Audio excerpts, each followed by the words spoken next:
Hi all welcome back to my channel tasty life. ಎಲ್ಲರೂ ಹೇಗಿದ್ದೀರಾ? ಎಲ್ಲರೂ ಚೆನ್ನಾಗಿರಂತ ಭಾವಿಸ್ಕೊಂಡು ಇವತ್ತಿನ ವ್ಲಾಗಲ್ಲಿ ಒಂದು ಒಳ್ಳೆ ಚಿಕನ್ ದಮ್ ಬಿರಿಯಾನಿನ ಹೇಗೆ ಮಾಡೋದಂತ ನೋಡೋಣ. ನಮ್ಮ ಮನೇಲಿ ಇವತ್ತು ಫಂಕ್ಷನ್ ಇದರಿಂದ ನಾವು 2 kg ಅಕ್ಕಿ ಅಳತೆಗೆ ಬಿರಿಯಾನಿ ಮಾಡ್ತಿದ್ದೀವಿ. ಸೊ ನಿಮ್ಮ ಅಕ್ಕಿ ಅಳತೆ ಎಷ್ಟು ತೊಗೋತೀರಾ ಆ ಅಳತೆಗೆ ಇಂಗ್ರೀಡಿಯೆಂಟ್ಸ್ನ ತೊಗೊಂಡು ಮಾಡ್ಕೋಬೋದು. ಹೇಗೆ ಮಾಡೋದಂತ ನೋಡೋಣ. ಫಸ್ಟ್ ಒಂದು ಪಾತ್ರೆಗೆ ನಾನಿಲ್ಲಿ ಒಂದು 1/4 ಲೀಟ್ರ್ ಆಗೋಷ್ಟು ಎಣ್ಣೆನ ಹಾಕೋತಿದ್ದೀನಿ. ಎಣ್ಣೆ ಕಾದಾದ್ಮೇಲೆ ನಾನಿಲ್ಲಿ ತಟ್ಟೆಲಿ ತೋರಿಸ್ತಾ ಇರೋ ಎಲ್ಲ ಸ್ಪೈಸಸ್ನ ಹಾಕೋತಿದ್ದೀನಿ. ಅಂದರೆ ಬೇ ಲೀವ್ಸ್, ಚಕ್ಕೆ, ಲವಂಗ, ಸ್ಟಾರ್ ಅನೀಸ್, ಕಲ್ಲು ಹೂ ಎಲ್ಲನೂ ಹಾಕ್ಕೊಂಡು ಈ ಒಂದು ಘಮ ಬರೋವರೆಗೂ ಚೆನ್ನಾಗಿ ಫ್ರೈ ಮಾಡ್ಕೋತಿದ್ದೀನಿ. ಇದ್ರ ಜೊತೆಗೆ ನಾನು ಕಸೂರಿ ಮೇಥಿ ಸಹ ಹಾಕೋತಿದ್ದೀನಿ. ಕಸೂರಿ ಮೇಥಿ ಹಾಕೊಂಡ್ರೇ ಅದು ಒಂದು ಬಿರಿಯಾನಿ ಫ್ಲೇವರ್ ಬರೋದು. ಸೊ ಹಾಗಾಗಿ ಈ ಸ್ಟೇಜಲ್ಲೇ ಕಸೂರಿ ಮೇಥಿನ ಹಾಕ್ಕೊಂಡು ಎಣ್ಣೆಲಿ ಫ್ರೈ ಮಾಡ್ಕೊಳ್ಳಿ. ನೆಕ್ಸ್ಟ್ ನಾನಿಲ್ಲಿ ಒಂದು 5 ಮೀಡಿಯಮ್ ಸೈಜ್ ಈರುಳ್ಳಿನ ಉದ್ದುದಕ್ಕೆ ಹೆಚ್ಕೊಂಡು ಎಣ್ಣೆಯಲ್ಲಿ ಫ್ರೈ ಮಾಡ್ಕೊಳಕ್ಕೆ ಹಾಕೋತಿದ್ದೀನಿ. ಈ ಒಂದು ಈರುಳ್ಳಿ ಗೋಲ್ಡನ್ ಬ್ರೌನ್ ಆಗೋವರೆಗೂ ಚೆನ್ನಾಗಿ ಫ್ರೈ ಮಾಡ್ಕೊಳ್ಳಿ. ಈರುಳ್ಳಿದು ಹಸಿ ವಾಸನೆ ಹೋಗೋವರೆಗೂ ಚೆನ್ನಾಗಿ ಫ್ರೈ ಮಾಡ್ಕೊಳ್ಳಿ. ಇದಕ್ಕೆ ನಾನು ಒಂದು 5 to 6 ಹಸಿಮೆಣಸಿನ್ಕಾಯಿನ ಹಾಕೋತಿದ್ದೀನಿ. ಖಾರಕ್ಕೆ ಎಷ್ಟು ಬೇಕು ಅಷ್ಟು ನೋಡ್ಕೊಂಡು ಹಾಕೊಳ್ಳಿ. ಬಿಕಾಸ್ ನಾನಿಲ್ಲಿ ಖಾರದ ಪುಡಿನ ಯೂಸ್ ಮಾಡ್ತಿರೋದ್ರಿಂದ ನಾನು 5 to 6 ಹಸಿಮೆಣಸಿನ್ಕಾಯಿನ ಹಾಕ್ಕೊಂಡಿದ್ದೀನಿ ಅಷ್ಟೇ. ನೆಕ್ಸ್ಟ್ ನಾನಿಲ್ಲಿ 3 ಸ್ಪೂನ್ ಶುಂಠಿ ಬೆಳ್ಳುಳ್ಳಿ ಪೇಸ್ಟ್ನ ಹಾಕೋತಿದ್ದೀನಿ. ಈ ಒಂದು ಶುಂಠಿ ಬೆಳ್ಳುಳ್ಳಿ ಪೇಸ್ಟ್ ಮನೆಯಲ್ಲೇ ಮಾಡಿರೋ ಶುಂಠಿ ಬೆಳ್ಳುಳ್ಳಿ ಪೇಸ್ಟ್. ಯಾಕಂದರೆ ಮನೆಯಲ್ಲೇ ನಾವು ಮಾಡ್ಕೊಳ್ಳೋದ್ರಿಂದ ತುಂಬ ಚೆನ್ನಾಗಿ ಸ್ಮೆಲ್ ಬರುತ್ತೆ. ಸೊ ಹಾಗಾಗಿ ಆದಷ್ಟು ಮನೆಯಲ್ಲೇ ಮಾಡಿರೋ ಶುಂಠಿ ಬೆಳ್ಳುಳ್ಳಿ ಪೇಸ್ಟ್ನ ಹಾಕ್ಕೊಳಕ್ಕೆ ಟ್ರೈ ಮಾಡಿ. ಇದಕ್ಕೆ ನಾನು ಒಂದು 4 to 5 ಮೀಡಿಯಮ್ ಸೈಜ್ ಟೊಮ್ಯಾಟೊನ ಉದ್ದುದಕ್ಕೆ ಹೆಚ್ಕೊಂಡು ಅದ್ರ ಜೊತೆಗೆ ಹಾಕ್ಕೊಂಡು ಚೆನ್ನಾಗಿ ಫ್ರೈ ಮಾಡ್ಕೊತಿದ್ದೀನಿ. ಸೊ ನೆಕ್ಸ್ಟ್ ನಾನಿಲ್ಲಿ 1 ಕೈ ಫುಲ್ ಪುದೀನ, 1 ಕೈ ಫುಲ್ ಕೊತ್ತಂಬರಿನ ಹಾಕ್ಕೊಂಡು ಚೆನ್ನಾಗಿ ಫ್ರೈ ಮಾಡ್ಕೊತಿದ್ದೀನಿ. ಸೊ ಈ ರೀತಿ ಪುದೀನ ಮತ್ತು ಕೊತ್ತಂಬರಿನ ಫ್ರೈ ಮಾಡ್ಕೊಳ್ಳೋದ್ರಿಂದ ಒಂದು ಒಳ್ಳೆ ಘಮ ಬರುತ್ತೆ.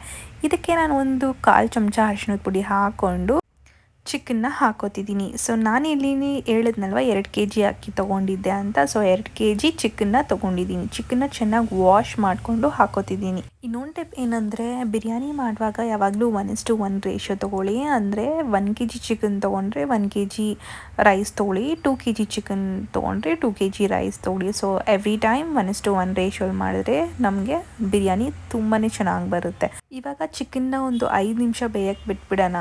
ಸೊ ಈ ಒಂದು ಸ್ಟೇಜಲ್ಲಿ ನಾನು ಮಸಾಲೇಸ್ನ ಆ್ಯಡ್ ಮಾಡ್ಕೋತಿದ್ದೀನಿ. ನಾನಿಲ್ಲಿ ಒಂದು 3 ಸ್ಪೂನ್ ಅಚ್ಚ ಖಾರದ ಪುಡಿ, ಒಂದು 5 to 6 ಸ್ಪೂನ್ಸ್ ಬಿರಿಯಾನಿ ಪೌಡರ್ ಮತ್ತು ಒಂದು 2 ಸ್ಪೂನ್ಸ್ ಧನಿಯಾ ಪೌಡರ್ನ ಹಾಕೋತಿದ್ದೀನಿ. ಹಾಕ್ಕೊಂಡು ಚೆನ್ನಾಗಿ ಮಿಕ್ಸ್ ಮಾಡಿ. ನೀವು ನೋಡ್ತಿರ್ಬೋದು ಆಲ್ಮೋಸ್ಟ್ ಕಲರ್ ಎಷ್ಟು ಚೆನ್ನಾಗಿ ಬರ್ತಿದೆ ಅಂತ. ಈ ಸ್ಟೇಜಲ್ಲಿ ನಾನು ಒಂದು ಫುಲ್ ಕಪ್ ಕರ್ಡ್ನ ಹಾಕೋತಿದ್ದೀನಿ. ಮೊಸರು ಹಾಕೊಳ್ಳೋದ್ರಿಂದ ಚಿಕನ್ ತುಂಬಾ ಸಾಫ್ಟ್ ಆಗಿರುತ್ತೆ. ಮತ್ತು ಬಿರಿಯಾನಿ ಅಂದಮೇಲೆ ಮೊಸರು ಹಾಕೊಂಡ್ರೇ ಆ ಫ್ಲೇವರ್ ಬರೋದು. ಸೊ ಹಾಗಾಗಿ ಮೊಸರನ್ನ ಹಾಕ್ಕೊಂಡು ಚೆನ್ನಾಗಿ ಮಿಕ್ಸ್ ಮಾಡಿ ನಾನು ಇದನ್ನು ಒಂದು 15 to 20 ಮಿನಿಟ್ಸ್ ಲೋ ಫ್ಲೇಮಲ್ಲಿ ಎಣ್ಣೆ ಬಿಡೋವರೆಗೂ ಚೆನ್ನಾಗಿ ಫ್ರೈ ಮಾಡ್ಕೊತೀನಿ. ಸೊ ಹಾಗಾಗಿ ಲಿಡ್ನ ಕ್ಲೋಸ್ ಮಾಡಿಬಿಟ್ಟು ನಾನು ಹೇಳ್ದಂಗೆ ಒಂದು 15 to 20 ಮಿನಿಟ್ಸ್ ಮೀಡಿಯಮ್ ಫ್ಲೇಮಲ್ಲಿ ಫ್ರೈ ಮಾಡ್ಕೊಳ್ಳಿ, ಇಲ್ಲಾಂದರೆ ತಳ ಎಳೆದ್ಬಿಡುತ್ತೆ. ಓಕೆನಾ? ಸೊ ನೀವು ಈಗ ನೋಡ್ತಾ ಇರ್ಬೋದು ಆಲ್ಮೋಸ್ಟ್ ಎಣ್ಣೆ ಎಷ್ಟು ಚೆನ್ನಾಗಿ ಬಿಟ್ಟಿದೆ ಅಂತ. ಇನ್ನೊಂದು ಟಿಪ್ ಏನಂದರೆ ನಾವು ಎಷ್ಟು ಫ್ರೈ ಮಾಡ್ಕೊತೀವಿ ಅಷ್ಟು ರುಚಿಯಾಗಿ ಬರುತ್ತೆ. ಸೊ ಇವಾಗ ನಾನು 18 ಗ್ಲಾಸಸ್ ಆಫ್ ವಾಟರ್ನ ಹಾಕೋತಿದ್ದೀನಿ. ಅಂದರೆ ನಾನು 2 kg ರೈಸ್ ತೊಗೊಂಡಿದ್ನಲ್ವಾ. ಸೊ ಹಾಗಾಗಿ 18 ಗ್ಲಾಸಸ್ ಆಫ್ ವಾಟರ್ನ ಹಾಕ್ಕೊಂಡು ಹಾಗೆ ಚಿಕನ್ಗೂ ಎಷ್ಟು ಬೇಕು ನೀರನ್ನ ಅಷ್ಟು ಹಾಕ್ಕೊಂಡು ಇದನ್ನು ಚೆನ್ನಾಗಿ ಬಾಯ್ಲ್ ಆಗೋವರೆಗೂ ನಾನು ಬಿಟ್ಬಿಡ್ತೀನಿ. ಸೊ ಯಾವಾಗಲೂ ಈ ಥರ ನೀರು ಹಾಕ್ಕೊಂಡು ಒಂದು ಕುದಿ ಬಂದಮೇಲೆ ರೈಸ್ನ ಹಾಕ್ಕೊಳ್ಳಿ. ಆ ಥರ ಹಾಕ್ಕೊಳ್ಳೋದ್ರಿಂದ ನಮಗೆ ರೈಸ್ ಉಡಿಯಾಗಿ ಬರುತ್ತೆ. ಸೊ ನಾನಿಲ್ಲಿ ಒಂದು ಅರ್ಧ ನಿಂಬೆಹಣ್ಣ ಹಾಕೋತಿದ್ದೀನಿ. ಸೊ ಅದೊಂದು ಫೈನಲ್ ಟಚ್ಗೋಸ್ಕರ ನಿಂಬೆಹಣ್ಣ ಹಾಕ್ಕೊಂಡು ಈ ಟೈಮಲ್ಲಿ ನಾನು ರೈಸ್ನ ಸೇರಿಸ್ಕೊತಿದ್ದೀನಿ. ಈ ಬಿರಿಯಾನಿ ಅಂತೂ ತುಂಬಾ ಸಿಂಪಲ್ ಮತ್ತು ಟೇಸ್ಟಿಯಾಗಿರುತ್ತೆ.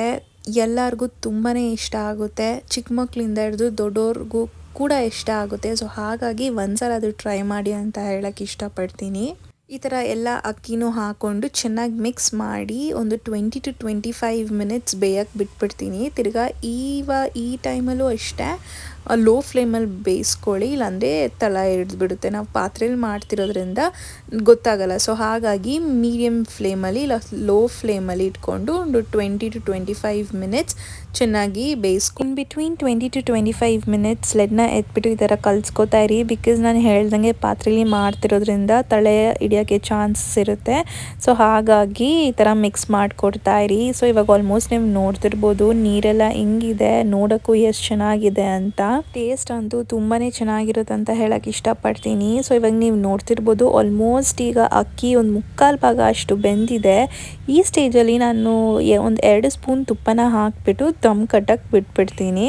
ಸೊ ದಮ್ ಕಟ್ಟುವಾಗಲೂ ಅಷ್ಟೇ ಲೋ ಫ್ಲೇಮಲ್ಲಿಟ್ಟು ಒಂದು 15 ಮಿನಿಟ್ಸ್ ದಮ್ ಕಟ್ಟಿದ್ರೆ ಸಾಕಾಗುತ್ತೆ, ಬಿರಿಯಾನಿ ರೆಡಿ ಆಗುತ್ತೆ. ದಮ್ ಕಟ್ಟಕ್ಕೆ ನಾನು ಲೆಡ್ನ ಕ್ಲೋಸ್ ಮಾಡಿಬಿಟ್ಟು ತಪ್ಪಲೆ ಮೇಲೆ ಇನ್ನೊಂದು ತಪ್ಪಲೆಯಲ್ಲಿ ಫುಲ್ ನೀರನ್ನು ಹಾಕಿ ಒಂದು 15 ಮಿನಿಟ್ಸ್ ಬಿಟ್ಬಿಡ್ತೀನಿ. ಸೊ ನೀವು ಬೇಕಾದರೆ ಒಳಗಡೆ ಬಾಳೆ ಎಲೆನ ಹಾಕ್ಕೊಂಡು ಸಹ ಮಾಡ್ಕೋಬೋದು, ಇನ್ನೂ ಟೇಸ್ಟ್ ಎನ್ಹ್ಯಾನ್ಸ್ ಮಾಡುತ್ತೆ. ಸೊ ಇವಾಗ ಆಲ್ಮೋಸ್ಟ್ ನೋಡ್ತಿರ್ಬೋದು ನೀವು ನನ್ನ ಸ್ಟೈಲಿನ ಚಿಕನ್ ದಮ್ ಬಿರಿಯಾನಿ ರೆಡಿ ಆಗಿದೆ. ತುಂಬಾ ಚೆನ್ನಾಗಿರುತ್ತೆ, ಒಂದ್ಸಲ ಟ್ರೈ ಮಾಡಿ ಅಂತ ಹೇಳಕ್ಕೆ ಇಷ್ಟಪಡ್ತೀನಿ. ನೀವು ನೋಡ್ತಿರ್ಬೋದು ಬಿರಿಯಾನಿ ಎಷ್ಟು ಉಡಿಯಾಗಿ ಬಂದಿದೆ ಅಂತ. ಟೇಸ್ಟ್ ಅಂತೂ ಅಲ್ಟಿಮೇಟ್ ಆಗಿತ್ತು ಅಂತ ಹೇಳಕ್ಕೆ ಇಷ್ಟಪಡ್ತೀನಿ. It was so mild. ನಾನು ಏನು ಖಾರ ಏನು ರುಬ್ಕೊಂಡಿಲ್ಲ, ಎಲ್ಲ ಮಸಾಲೇಸ್ನ ಡೈರೆಕ್ಟಾಗಿ ಹಾಕಿ ಮಾಡಿರೋವಂಥ ಬಿರಿಯಾನಿ. ಒಂದ್ಸಲ ಟ್ರೈ ಮಾಡಿ ಮತ್ತು ಹೇಗಿತ್ತು ಅಂತ ಕಾಮೆಂಟಲ್ಲಿ ತಿಳಿಸಿ.